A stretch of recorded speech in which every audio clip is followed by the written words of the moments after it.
So here are 9 property strategies that if you want to make money from property in 2024, you've got to be doing at least one of them. So let's go through the entire 9. Well, the first one is one of my favorite property strategies, and it's called deal packaging.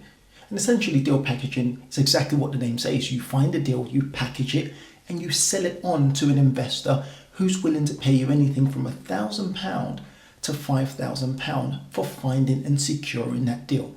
Now, a lot of people say to me, well, why would an investor pay you £1,000 or £5,000 for something they could have done themselves? There are a number of reasons. An investor might not have the time to find the deals themselves. Number 2, you might just stumble on, or you might have access to an amazing deal that the investor could not find. For me, as an investor who's actively buying multiple properties, if somebody brings me a deal that I couldn't find myself or I didn't have access to, and that deal was going to make me 10, 20, 30, 40 or £50,000, then why on earth would I have a problem giving you £1,000, £2,000, £3,000, £4,000 or £5,000 for you doing the legwork? Number 2 falls under a strategy called rent to rent.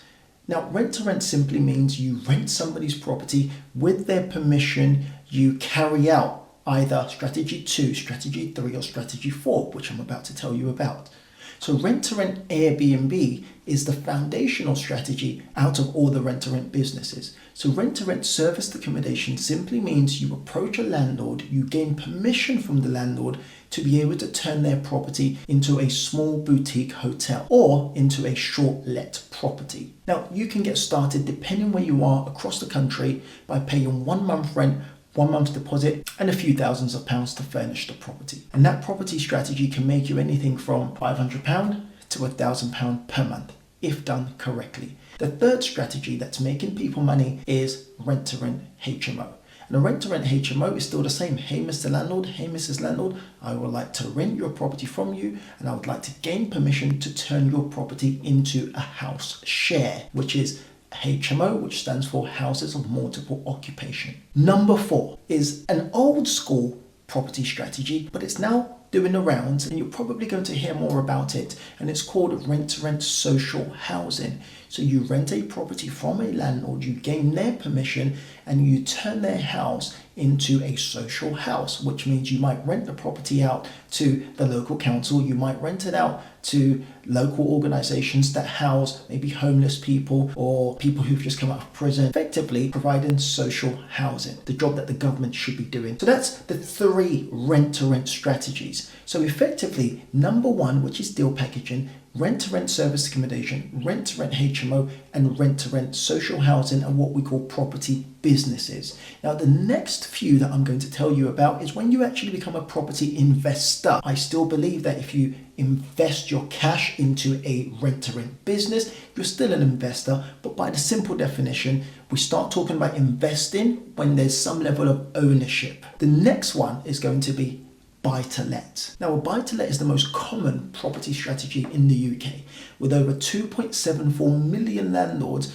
buying properties and renting them out. So that is the foundation of becoming a landlord. Now, typically when you're buying an investment property as a buy to let, you would usually put down around 25% deposit and you've got to pay stamp duty. And when you buy this property, you will usually have to pay your mortgage and you will get rent and you become a landlord. Number 6, and this one is what we call BRRR. So you might hear many people talking about BRRR as buy, refurbish, refinance and rent. No, I think they've got it wrong. I would say it's buy, reconfigure, rent the property and then refinance. Let me know in the comment below if you'd like for me to do a further video on buy, reconfigure, rent and then refinance. In fact, let me know in the comment section if you'd like me to do a further video on any of the strategies that I've mentioned today. Number 7 is buying commercial property. And there are 2 forms of buying commercial property. The first one is you buy a commercial property and you can turn that commercial property into residential property. So you might buy an office block, you might buy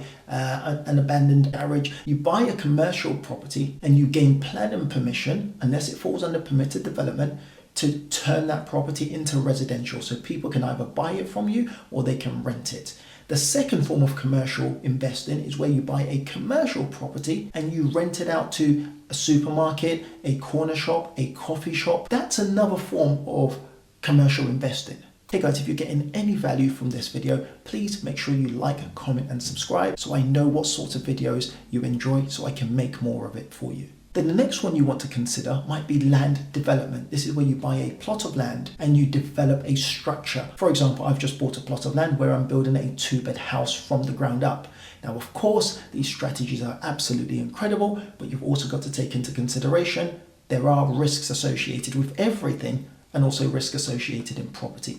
Now, one of the final ones that I think would be amazing for you to consider is buying a property to do a flip. So you might call this buy to sell, or you might refer to it as a flip. This is where you buy a rundown property, you add significant value to that property, and then you sell it on the open market and you're able to make a profit. So hey guys, if you got any value from this video, make sure you smash that like button, make sure you share this with your friends and family, or share it with your potential investors, and let me know in the comment section what sorts of videos you would like me to make. I'll catch up with you soon.